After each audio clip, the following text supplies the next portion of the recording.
That's my dad's signature. That's my dad's signature, Ava Brooks whispered, her finger trembling as it hovered over the page. Jackson Reed, the billionaire CEO, lifted his eyes slowly from the leather folder. His laugh was soft, cutting. Your father's signature? On my contract? Don't be ridiculous, a waitress from Queens doesn't share ties with me. Around them, the golden glow of the Sterling room blurred, but the sting of his words struck sharp, echoing louder than the clink of crystal glasses. Ava's throat tightened, but she didn't step back. I know his hand. The hook in the B, the anchor in the K. I grew up watching him write it. The air thickened, silence pressing in. For the first time, the billionaire's smile faltered, and the room felt charged, like a storm about to break, a secret revealed too dangerous to stay buried. Before we begin this emotional story, tell us in the comments from which city you are watching, and don't forget to leave your like to keep following us. The Sterling room gleamed like a jewel box in the heart of Manhattan. Chandeliers floated above velvet booths, polished marble reflected every movement, and hushed conversations rose and fell like background music. Ava Brooks pressed her palm against the cold silver tray at her side, steadying the nerves that had been with her since her shift began. Table 11 was his table, the man people whispered about before he even stepped into the room. Jackson Reed. Millionaire CEO, master of mergers, the kind of client the staff treated as royalty, because his presence alone could buy their silence. He sat alone in a tailored charcoal suit, flipping through a leather portfolio with the ease of someone turning pages of his own diary. Ava approached with a carafe of still water. Her shoes clicked softly against the tile. She set the first glass on his table, careful not to let it ring too loudly. Jackson didn't glance up. His pen moved across paper, leaving clean strokes of ink. And then, her breath snagged. Ava's eyes caught on the signature already printed at the bottom of the page, the hook-shaped loop on the B. The angled K tilted like it leaned against the wind. Her chest tightened. It wasn't possible. Her voice cracked the silence before she could stop herself. Excuse me, sir. That signature. That's my dad's signature. Jackson's head lifted slowly. His eyes, gray and sharp, fixed on her as though measuring what kind of foolishness dared interrupt him. I beg your pardon? His tone wasn't loud, but it carried the weight of a man unaccustomed to being questioned. Ava swallowed, gripping the carafe tighter. The page in front of you, the name signed at the bottom, it's Michael Brooks. That's my father. For a beat, there was nothing but the clink of dishes in the distant kitchen. A couple nearby laughed too loudly, oblivious. Jackson studied her face as if searching for cracks in stone. Then his lips curved, not kindly. Miss, he glanced at her apron. Brooks, was it? Yes, she said, heart hammering. Well, Miss Brooks, there are millions of people in this city. Do you imagine you're the only one with a father named Michael? She shook her head quickly. Not just the name, the handwriting, the way he makes the K like an anchor. He taught me. Jackson cut her off with a soft chuckle that didn't reach his eyes. Handwriting analysis from a waitress. That's new. He closed the portfolio a little too neatly, sliding it toward his side of the table. If you're hoping for conversation, this isn't the way, and if you're hoping for a tip, his gaze sharpened. This is even worse. Heat rushed to her face. I'm not asking for money, you just forgot your place. He leaned back, lifting his water glass with perfect calm. Here, your place is to serve. My place is to work. Shall we keep it that way? Ava's grip tightened around the carafe until her knuckles whitened. She forced herself to nod, but her eyes betrayed her, still flicking toward the black folder, to that page that held a loop shaped like a hook, daring her to look again. Jackson noticed.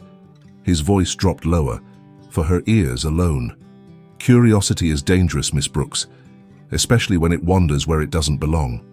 He took a slow sip, unbothered, as if the conversation had already ended. Ava stepped back, her chest burning, every instinct telling her to stay quiet. Yet the page was still there, half hidden, glowing like a wound. She turned toward the kitchen, but not before whispering under her breath, words he might have heard, or maybe only the mirrored walls caught them. It is his, I know it is. Back in the narrow staff corridor, Ava pressed her back against the wall, carafe still clutched in her hand. The air smelled of garlic butter and seared meat, but all she could taste was the dryness on her tongue. Her pulse thudded in her ears. Maybe I imagined it, she told herself. Maybe it was just a name, just coincidence. But the loop of that B wouldn't leave her. It was etched behind her eyelids like a brand. "Hey," Chloe's voice cut in, playful but hushed. She was balancing 2 plates of lamb chops, eyes scanning Ava's pale face. "You okay? You look like you just saw a ghost." Ava forced a small laugh, one that cracked on the edges. Yeah, something like that. She slipped past, not willing to explain. How could she? Who in this room would believe her if she said her father's handwriting had just appeared on the papers of Jackson Reed, one of the most powerful men in New York? She returned to the floor, tray steady, face composed. That was the rule here. Never let a client see you break. But at table 11, Jackson Reed was waiting. Portfolio closed now, fork and knife aligned neatly across an empty plate. His eyes followed her in the mirrored wall before he turned deliberately to his phone. The scallops arrived from the kitchen, steaming, lemon zest sharp in the air. Ava placed the dish in front of him, careful not to let her hands shake. Jackson didn't thank her. Instead, he glanced up with the faintest smile, a smile that carried no warmth. "You've recovered, Miss Brooks?" he asked, voice smooth, cutting. "Yes, sir." "Good. Then we can both forget your little distraction." He tapped the leather portfolio once with his index finger, then turned his attention fully to his meal. Ava nodded and stepped back, but she couldn't forget. She saw her father's hands again, broad, calloused, ink smudged on the side of his finger as he leaned over bills at the kitchen table. "Always sign with a mark no one can copy," he'd said, making her trace the letter B until her own hand cramped. That anchor-shaped K, that fishhook loop, 19 years old, standing at the door with a bag over his shoulder. That was the last time she saw him. The note he'd left was signed with the same flourish. He was gone before sunrise. A clatter at table 13 pulled her back. She forced her legs to move, to keep the rhythm of service, to disappear into the choreography of silver and glass. But her eyes, traitorous, kept drifting toward Jackson's table. The man cut into his scallops with measured grace, as if nothing in the world could unsettle him. And yet, once, just once, Ava saw his hand hesitate over the knife. A tiny pause, gone in a blink, but enough to twist her insides tighter. When she refilled his glass, he leaned closer, his voice low, almost gentle. "Don't mistake imagination for truth, Ava. It's a dangerous habit." Her breath caught. He remembered her name. She walked away, tray balanced, knees weak. She didn't know if he was warning her or daring her. Later, after closing, she would ride the subway back to Queens, counting her tips, crumpled bills, coins heavy in her apron pocket. She would unlock her apartment quietly, careful not to wake her son asleep on the couch with schoolbooks scattered around him. She'd brush the hair from his forehead, whisper goodnight, and fight the sting in her eyes. Because no matter what Jackson Reed said, she knew the truth. The mark on that page wasn't just ink. It was the ghost of her father reaching into her life again. The Sterling Room wasn't just a restaurant. It was a stage, and Jackson Reed was the headliner. The billionaire CEO carried his reputation like an invisible crown. Conversations dimmed when he shifted in his chair. Waiters straightened their posture just to glide past his table. Every movement he made seemed calculated, as if even silence obeyed him. Ava Brooks felt the weight of that power with every step she took. She tried to keep her focus on other tables, but her eyes betrayed her, dragging her back to the black leather portfolio resting near his elbow. The signature, the hook, the anchor. Her pulse quickened just remembering it. She told herself to drop it, to let the moment dissolve into the hum of glasses and silverware, but something burned in her chest, heavier than fear. If her father's name was in that folder, then Jackson Reed was connected to the man who had walked out of her life and never come back.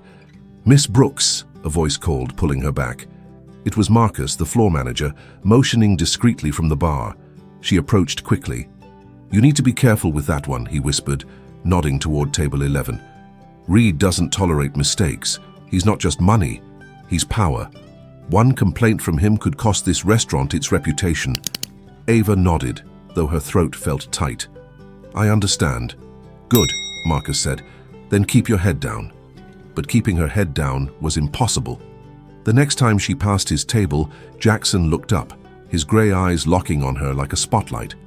He gestured with a crook of his finger. She approached slowly, heart hammering. "Tell me," he said, voice low enough to vanish beneath the clink of cutlery. "What made you so certain? A name? A flourish of ink?" He tilted the portfolio slightly, just enough for the edge of the page to show. It was taunting, deliberate. "I know my father's hand," Ava replied, steadier than she expected, even after all these years. Jackson leaned back, folding his arms. A faint smirk traced his lips. "And what exactly do you think this means, Miss Brooks? That your father is hiding in my contracts? That the life of a billionaire is somehow linked to a waitress from Queens?" The words cut, but Ava didn't flinch. "I don't know what it means yet," she admitted. "But I know it isn't a coincidence." Jackson's smirk deepened. "You're bold," he said. "I'll give you that. But boldness has a cost. Don't mistake this room for a courtroom, Miss Brooks. You're not cross-examining me. You're serving my dinner." He let the words hang, sharp as broken glass. Then, with deliberate grace, he returned to his meal, dismissing her without another glance. Ava stood frozen for a beat, heat crawling up her neck. Around her, the restaurant spun on. Laughter, forks scraping plates, wine being poured. But she couldn't shake the sense that the page inside his portfolio was more than ink. It was a door, half open, to a past she wasn't meant to see. As she stepped back, her hand brushed the corner of the table. Jackson's eyes flicked up once more, colder this time. "One more step out of line," he said softly, "and you'll regret it." Her breath caught. It wasn't just a warning, it was a promise. And yet, as she turned away, her mind whispered the same defiant truth. "That was my father's signature." I know it was. The rest of the dining room blurred into background noise, but table 11 burned in Ava's mind like a spotlight she couldn't escape. Every time she turned, she felt Jackson Reed's eyes on her, steady, assessing, like he was measuring how much nerve a waitress could really have. She tried to bury herself in routine, refill glasses, clear empty plates, smile when guests asked for wine recommendations she couldn't afford. But each time she passed near that portfolio, her breath caught. It wasn't just curiosity now. It was certainty gnawing at her, begging to be proven. At the counter, Chloe brushed past her with a tray. "Careful," she whispered. "Reed's watching you." Ava forced a nod, but inside she was shaking. She couldn't stop seeing her father's hand, broad and firm, sliding a page across their kitchen table. She remembered him telling her, "Never put your name where it doesn't belong. A signature is a promise you can't take back." And there it was, his promise, locked in the papers of a billionaire CEO. She needed confirmation.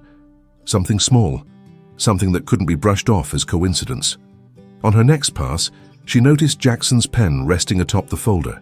Its cap was placed neatly beside it, the ink still fresh on the page tucked inside. Her steps faltered, but she forced herself to move with practiced calm. She leaned just enough to refill his glass, eyes flicking down just a second, catching the date printed above the signature. The year froze her blood. It was from long after her father had disappeared. Her hand trembled, and a drop of water spilled onto the linen. Jackson looked up instantly, grey eyes sharpening. He dabbed the spill with his napkin, slow and deliberate, never breaking their locked gaze. "Clumsy," he said softly. Not loud enough for others to hear, but sharp enough to cut through her chest. "I'm sorry, sir," she whispered. "Are you?" His voice was calm, but it carried weight. "Because it seems to me you're not paying attention to your job. You're paying attention to me." Ava's lips parted, but no sound came out. Jackson leaned forward, resting one elbow on the table. His cufflinks caught the light, small flashes of gold. "You think you've found something. You haven't. And I'd advise you to stop searching, Miss Brooks. People who dig where they don't belong often get buried." Her breath caught. It was more than a warning. It was a threat dressed in velvet. She stepped back quickly, but her pulse refused to slow. She knew what she saw. Her father's name, his mark, and now a date that made no sense. From the mirrored wall, she saw Jackson return calmly to his scallops, as if nothing had happened. But in his reflection, his jaw was tight, and his fingers tapped once against the portfolio before he stilled them. Ava swallowed hard. If the signature was real, then her father hadn't just vanished. He was still tied to this world, tied to Jackson Reed. And if Jackson was hiding that truth, then Ava knew one thing: she couldn't back down. By the time the last dinner plates left the kitchen, Ava's nerves felt like wires pulled too tight. She kept her tray balanced, her smile steady, but inside she was unraveling. Every detail screamed at her: the year above her father's signature, the precision of the letters, the weight of Jackson Reed's gaze every time she dared glance his way. She tried to convince herself she'd wait until the end of her shift, walk away quietly, research later, maybe find an old document of her father's and compare it. But when she returned to table 11 with dessert menus, Jackson made the choice for her. "Miss Brooks," he said, sliding the leather folder to the edge of the table. His tone was casual, almost kind, but his eyes glittered with something colder. "Sit for a moment." Her breath hitched. Employees didn't sit with clients, not in the Sterling room. But his hand rested on the folder like a weight, and she felt the command beneath the suggestion. Slowly, she lowered herself onto the chair opposite him, apron still tied around her waist, tray balanced on her knees. Jackson leaned forward, voice low. "Do you know what happens when a waitress spreads stories about things she doesn't understand?" Ava's throat tightened. "I didn't spread anything. Not yet." He tapped the folder once, twice, but curiosity has a way of leaking. You whisper to a co-worker, you hint at a guest, before you know it, reputations are ruined, fortunes shaken, and people like me. He paused, letting the words sink. People like a billionaire CEO don't forgive that kind of mistake. The word billionaire hit Ava like a physical reminder of the gap between them. He wasn't just a man in a suit, he was untouchable. She steadied her voice. "I'm not spreading anything. I just recognized something." Jackson's eyes narrowed slightly. Recognition without discretion is still dangerous. He opened the folder just enough for her to see the corner of the page, then snapped it shut again. "You think you've stumbled onto a secret, but secrets come with consequences." Ava's fingers tightened on the tray. "So there is something to hide." For the first time, his smile faltered. It was brief, a flicker, but enough to make her pulse quicken. Then he leaned back, composed again. "You're very brave for someone who has so much to lose." Her chest tightened. He didn't mean her job, he meant her life beyond the restaurant, the son she was raising alone, the fragile existence she fought to keep steady. Somehow, he knew she couldn't afford risk. Ava pushed herself up from the chair, legs trembling but voice firm. "Brave or not, I won't pretend I didn't see it." Jackson tilted his head, watching her stand. "Then you should also be prepared for what comes after." As she walked away, the restaurant lights seemed harsher. The laughter at nearby tables louder, almost mocking. She carried plates, smiled, played her role, but inside, she replayed his words like a warning carved in stone. The rest of the evening stretched like glass about to shatter. Every time Ava walked into the dining room, she felt the weight of Jackson Reed's presence pressing down on her. He didn't need to raise his voice or call attention to himself. The billionaire CEO carried silence like a weapon. Her hands moved on instinct. Plates balanced, glasses filled, bills delivered. But her mind churned. She thought of her father's old desk, covered in receipts and contracts. She thought of the way he'd disappear for nights at a time, before finally leaving for good. 19 years and no answers. And now his name, his mark, lay hidden inside Jackson Reed's folder. At the bar, Chloe leaned close. "What did he say to you?" Ava hesitated, then shook her head. "Nothing I can repeat." "Be careful, Ava. Guys like him, they don't just eat dinner. They own the room." "I know," Ava whispered, but knowing didn't make her stop. Each time she passed his table, she studied him. The way he adjusted his cufflinks without looking down. The way he kept one hand resting on the portfolio, as though guarding it. And, once again, the tiny slip. His fork paused mid-air when she drew near. For a man of precision, it was the smallest sign of a crack. When dessert was served, she carried the plate herself. A dark chocolate torte, glossy under the chandelier light. She set it down, but before she could step back, Jackson spoke. "You're persistent." His tone was calm, almost admiring, but the edge in his eyes cut sharp. Most people in your position would have learned their lesson by now. Ava steadied herself. Maybe I'm not like most people. His brow arched. Clearly. But let me ask you, what exactly are you hoping to find? Redemption for a man who abandoned you? Or a piece of a fortune you'll never touch? The words stabbed deeper than she expected. Her lips parted, but no answer came. He smiled faintly, as if her silence was proof enough. You don't belong in my world, Miss Brooks, he said, and if you keep pushing, my world will remind you just how far beneath it you are. He picked up his fork, cutting into the taut with practiced ease, as though the conversation meant nothing. Ava turned away, chest tight, eyes stinging. She wanted to disappear, to melt into the hum of the restaurant. But another part of her, a part she hadn't felt in years, hardened instead. She couldn't let him decide her truth. At the edge of the dining room, she caught her reflection in the mirror. Her black apron, her tired eyes, her clenched jaw. For the first time, she didn't just see a waitress. She saw someone on the edge of a fight she hadn't chosen, but one she couldn't walk away from. Hours later, the fight still burned inside her as she rode the subway back to Queens. The neon light flickered overhead, casting tired faces in pale yellow.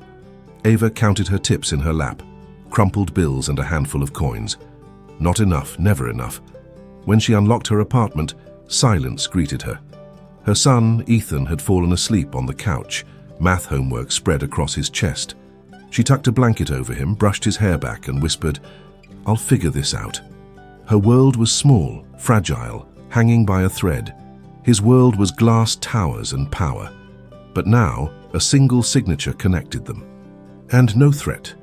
No billionaire was going to erase it. The Sterling room was winding down, but the night still pulsed with low laughter and the clink of glasses. Ava should have been collecting checks, wiping tables, preparing for closing. Instead, her eyes were locked on the black portfolio that hadn't left Jackson Reed's side all evening. She told herself to leave it alone. One wrong move could cost her everything. But the thought of walking away, of never knowing, burned hotter than fear. Jackson lifted his glass of Bordeaux, swirling it idly as if the world existed only to please him. His watch caught the chandelier light, a diamond flash that reminded her, this wasn't just a man in a suit. This was a billionaire CEO, a man whose power stretched from boardrooms to banks. A man who could erase people with a single phone call. And still, Ava moved. When she passed by to clear a bread plate, her fingers brushed the edge of the portfolio. Just enough to tug the corner of a page into view, just enough to see it. The looping B, the angled K. Her breath hitched. "Miss Brooks." His voice sliced the air. She froze. Jackson set his wineglass down with deliberate care. His gaze pinned her like a specimen under glass. "Do you enjoy tempting fate?" Ava forced herself to meet his eyes. "I'm not tempting fate. I'm searching for the truth." The table around them seemed to shrink. Jackson leaned forward, resting his elbows on the linen, his cufflinks glinting. "You don't understand the rules. Truth isn't free. It isn't given. It's controlled." He tapped the folder. "And this truth doesn't belong to you." Her pulse thundered in her ears. "If my father's name is in there, then it does." His expression didn't change, but the air shifted, heavier, colder. For the first time, Ava thought she saw something crack, a flicker of recognition, a shadow of unease. He masked it quickly, lifting his fork to his lips as though nothing had passed between them. "You have courage," he said between bites, voice calm again. "But courage without power is just noise." Ava stepped back, heat flushing her cheeks. The humiliation stung, but beneath it a quiet defiance grew. She wasn't noise, she wasn't invisible, and if Jackson Reed thought intimidation would silence her, he was about to find out how wrong he was. As she turned away, she caught his reflection in the mirrored wall. His smile had vanished. His jaw was set, tight as stone. Whatever was in that folder, it wasn't coincidence. And Jackson Reed knew it. The Sterling room was thinning out. Chairs scraped, coats slid from velvet hooks, and the last conversation softened into whispers. But at table 11, the storm hadn't passed. It was only beginning. Jackson Reed closed the portfolio with a quiet snap. He didn't look at Ava as she refilled a glass of water, but his words cut straight through the hum of the dining room. "Miss Brooks," he said calmly, "join me for a word outside." Ava froze, carafe trembling in her grip. Staff weren't invited to speak with clients outside. That wasn't how this world worked. But the way he said it, flat, final, left no space for refusal. She followed him out into the side corridor, away from the chandelier glow, into shadows lined with mirrors and marble. The noise of the restaurant faded behind them, replaced by the hum of the city seeping through the walls. Jackson turned, hands in his pockets, expression unreadable. "Do you have any idea what you're risking?" Ava steadied her breath. "I know what I saw. My father's name. His hand." His eyes narrowed, grey steel catching the dim light. "You think, because you recognize a flourish of ink, you've uncovered some secret revealed? Let me educate you, Miss Brooks. Billionaires like me, our lives are built on documents.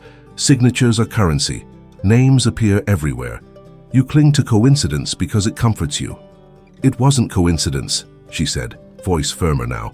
"It was him. I know it." For the first time, Jackson's control slipped.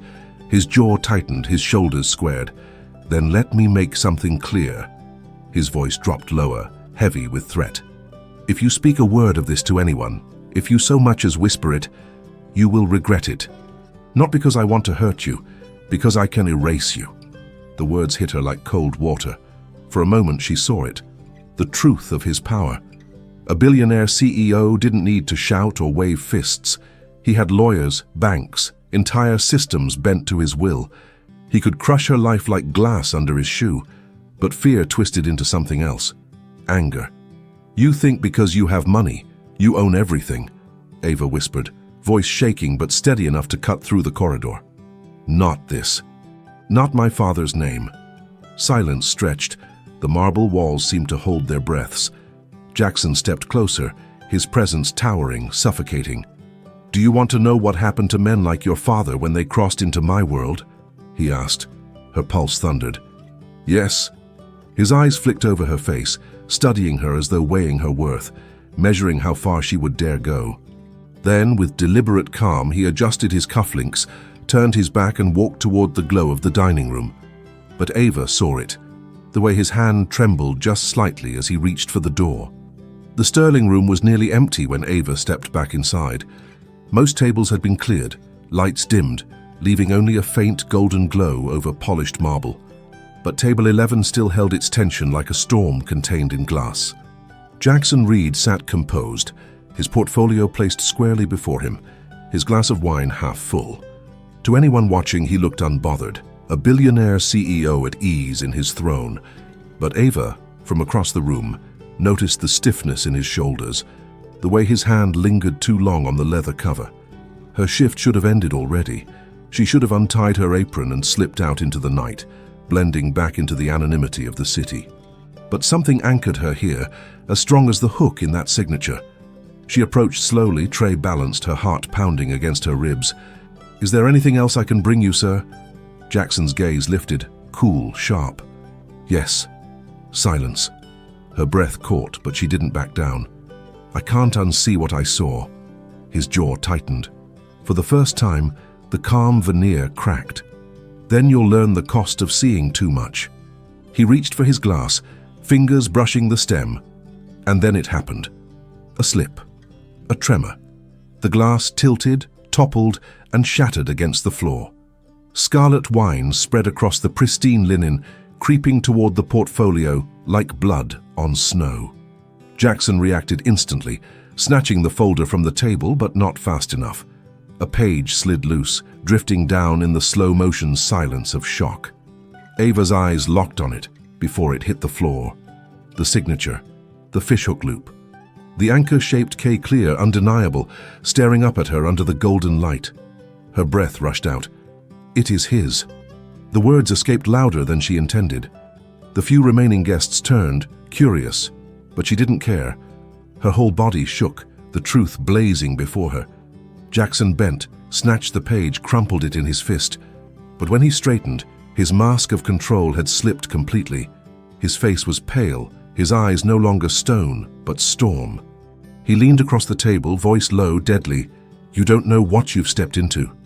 Ava met his gaze, trembling but unbroken. "Then tell me, because whatever this is, you've been hiding it. And I deserve to know why my father's name is in your hands." The restaurant felt suspended in that moment. Silence pressed in, thick and suffocating. The billionaire CEO, the waitress, the page between them, a secret revealed, too big to be buried again. For the first time all night, Jackson Reed had no immediate answer. For the first time that night, Jackson Reed looked shaken. His hand, still clutching the crumpled page, trembled ever so slightly.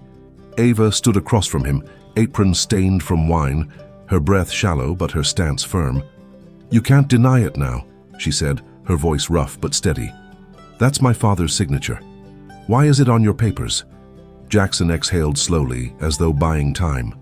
The usual cold confidence of the billionaire CEO seemed to falter. He glanced around the nearly empty restaurant, then back at Ava. "Michael Brooks wasn't just a name on a page," he said finally. His voice was low, heavy.